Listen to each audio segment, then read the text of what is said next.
we can go to the another type of channel, that is circular channel. Okay, in circular channel what will happen, say let me draw a circular channel.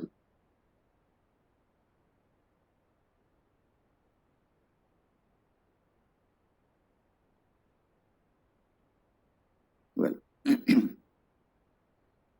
say this is the center, and then say flow is, we are considering that flow is up to this level.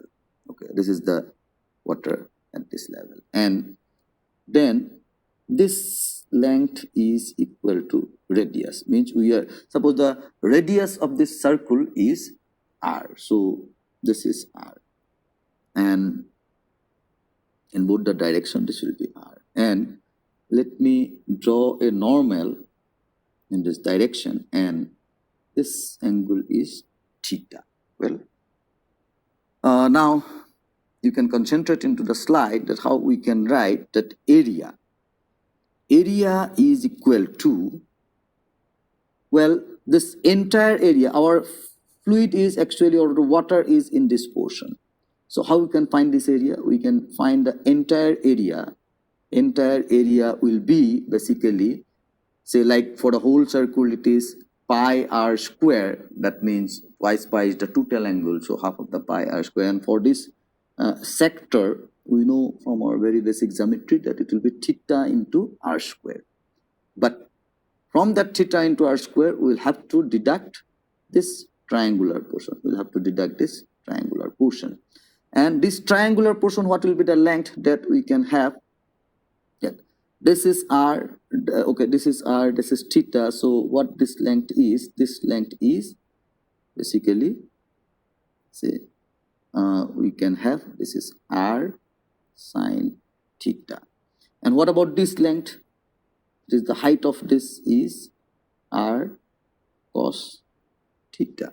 Okay, now having this, we can write that flow area or sectional area of the flow, is as theta into r square minus, again we can go to half of base into altitude, so half, and base is r sine theta is this portion, so it will be twice r sine theta, and altitude is r cos theta, so we are writing r cos theta. Well, this can be written as theta r square minus, say r square by 2, and why I am writing this 2 I am not cancelling at this point, because twice sine theta cos theta we can write as sine twice theta, so this part we are clubbing twice sine theta cos theta, sorry, I'll have to leave this also, twice sine theta cos theta as sine twice theta, and then we are having this expression.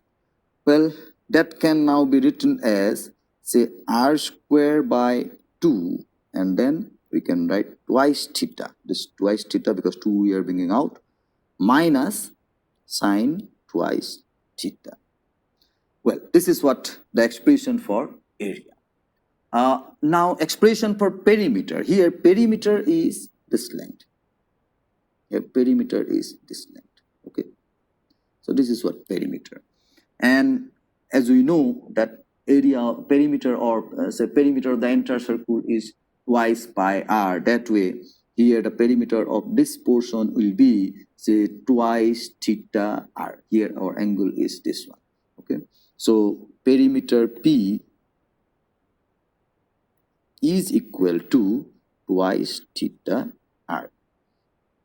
So these are some of the fundamental expression that we are getting for area and perimeter for a circular section. Well, now let us again come back to the concept of best hydraulic section. Now what we mean by best hydraulic section, again the same thing, that is minimum perimeter. So, but one point here is that for circular section, the most efficient section is considered from two different angles. Well, what that two different angle? That is, one point is that we want to maximize the discharge. Till now, in all the section or in all different type of channel shape, we were talking about the best hydraulic section is that which can carry maximum discharge.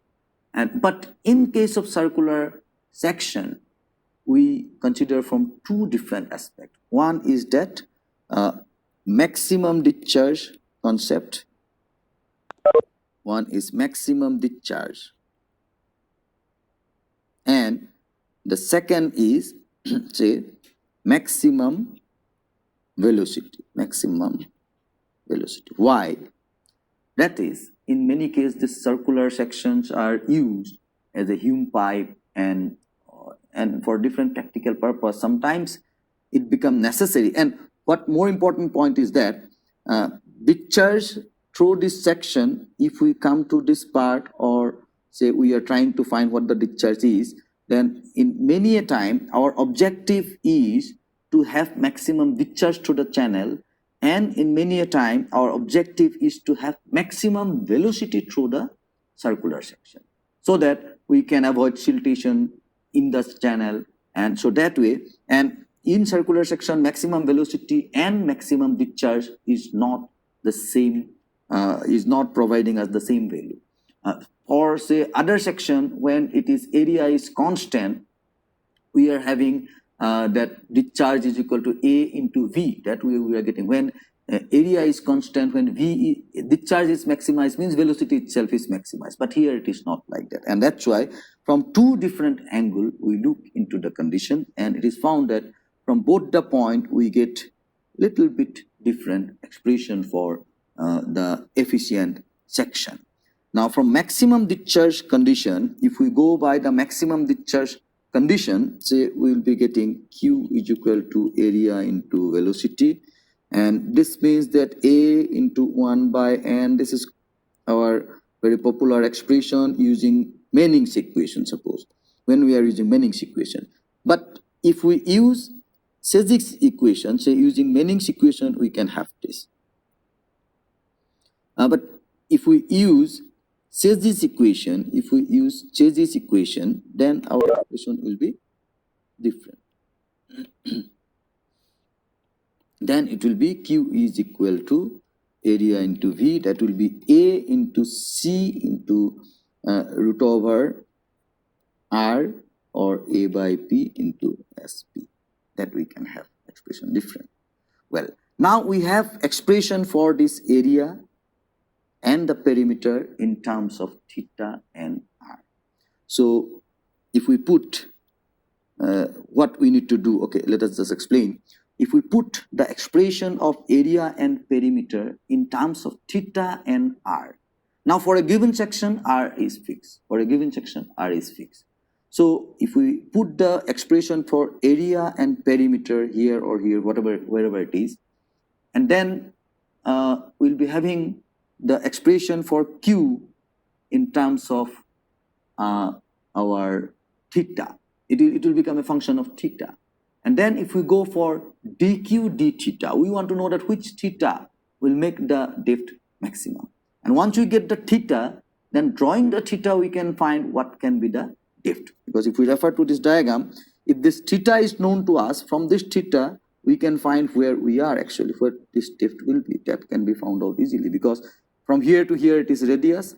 And so we know that this part is r cos theta. So depth is equal to say r minus r cos theta. That means this is the depth. So this depth can be found out easily once we can find the theta. So with that intention, putting value of A and P in terms of r and theta, we can get, and then equating dq d theta. Well, this is dq d theta equal to 0. This will give us the value of y, this gives us value of y equal to 0.938 into d. This d is the depth of flow. Well, so y is equal to 0.938 d. But this expression we are getting when we are using Manning's equation. So this is by using Manning's equation. This is by using Manning's. But if we use Chase's equation, then this will lead to use of Chase's equation. Use of Chase's equation that will lead to y is equal to 0.95 into the depth. So 0.95 it is by Chase's equation. Well, here, so difference is not that much. Here it is 0.938 means approximately 0.94, and here it is 0.95. So if we want to have maximum discharge through a channel, which we will be referring as efficient section, in that case, our target should be to make the depth equal to 0.95d. And if we feel that generally a feeling may come to our mind that if a circular channel is there and if it is suppose closed channel, then we have a feeling that if the channel flow full, then the discharge will be maximum. Of course, if it flow full, the concept entirely it is changing. I mean, it is becoming a pipe flow system. We are not talking about then this open channel flow. But by open channel flow, if we make the discharge, if we make the depth equal to 0.95d, around 9594d, then we get maximum discharge, and we should not carry the depth beyond that limit. But then again, V can be also expressed as V is equal to this part. V is equal to this part, and so putting dv d theta equal to 0 for velocity maximum,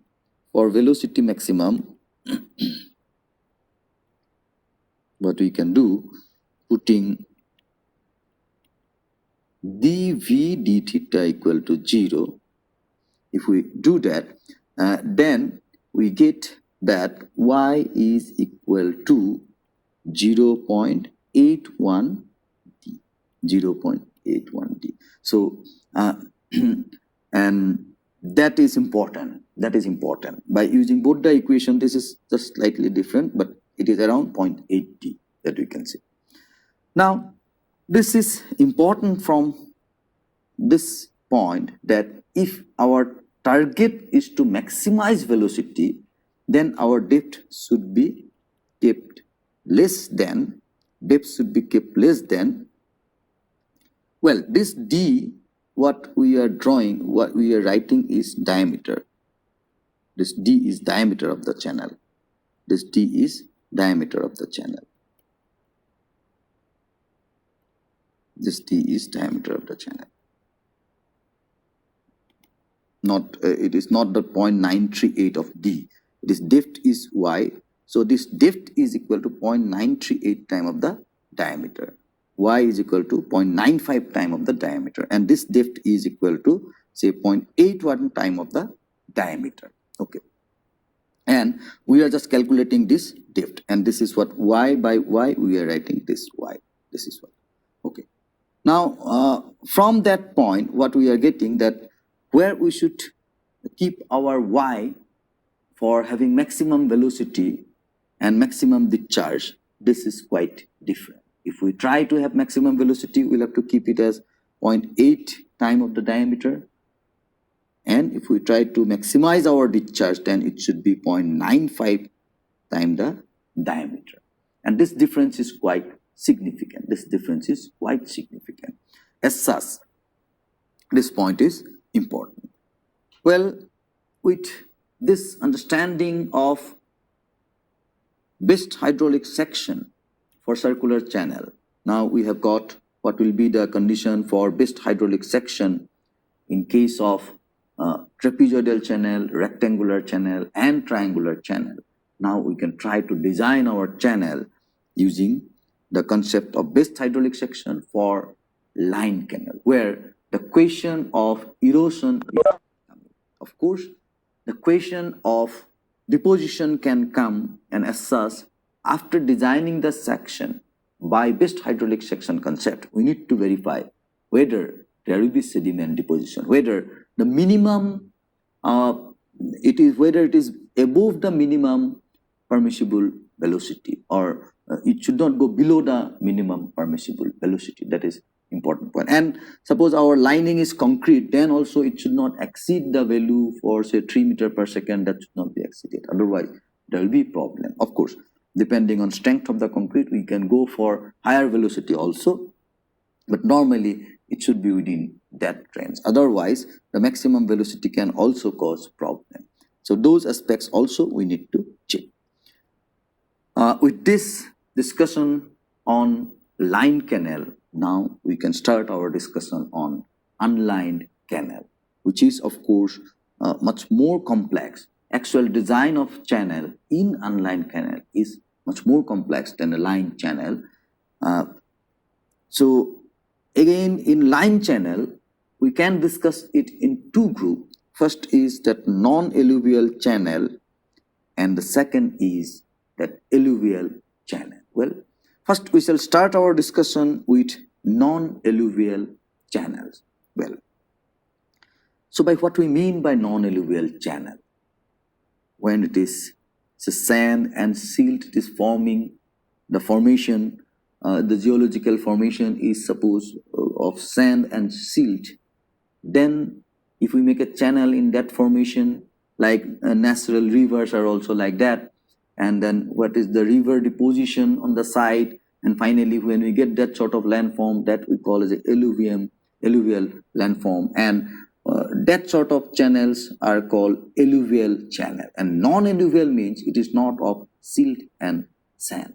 So hard loam or say clay, muram, this sort of formation when we get, that is called non-alluvial channel. Well, and non-alluvial channel, in fact, if it is on a rock, that also we can refer as non-alluvial channel.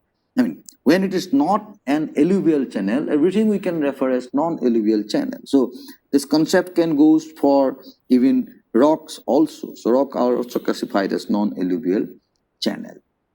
And as we did discuss, that silting problem is relatively less in non-alluvial channel. Why relatively less? What we mean by relatively?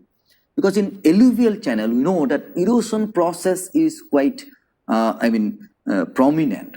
And that's why there will be, if it is in a alluvial formation, the channel is coming from somewhere upstream, and that is also definitely passing through some alluvial formation. And then, say, erosion will be there on the upstream also. So it will be carrying some sediment. But if it is a non-alluvial formation, the channel is passing from upstream, and there also erosion will not be there if it is designed properly, of course. And then thus the sediment problem will not be there. Sediment problem means flow of sediment into it should not be there, and then so sediment deposition problem should not be there.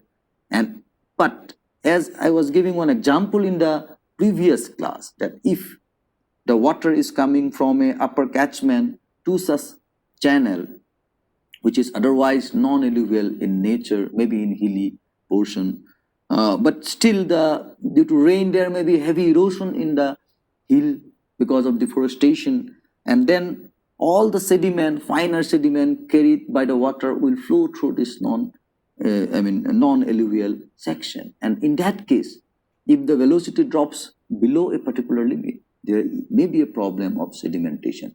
So that's why the term relatively less is coming. It can be there, but generally it is less. Well, and if we consider this to be less, then we forget about the condition of minimum permissible velocity. Then we think about only the condition of maximum permissible velocity. That is, the velocity should be below a limit so that the erosion or scouring of the channel may not occur. Well, so a design is on the basis of maximum permissible velocity. Well, now when we talk about maximum permissible velocity, then we must have some idea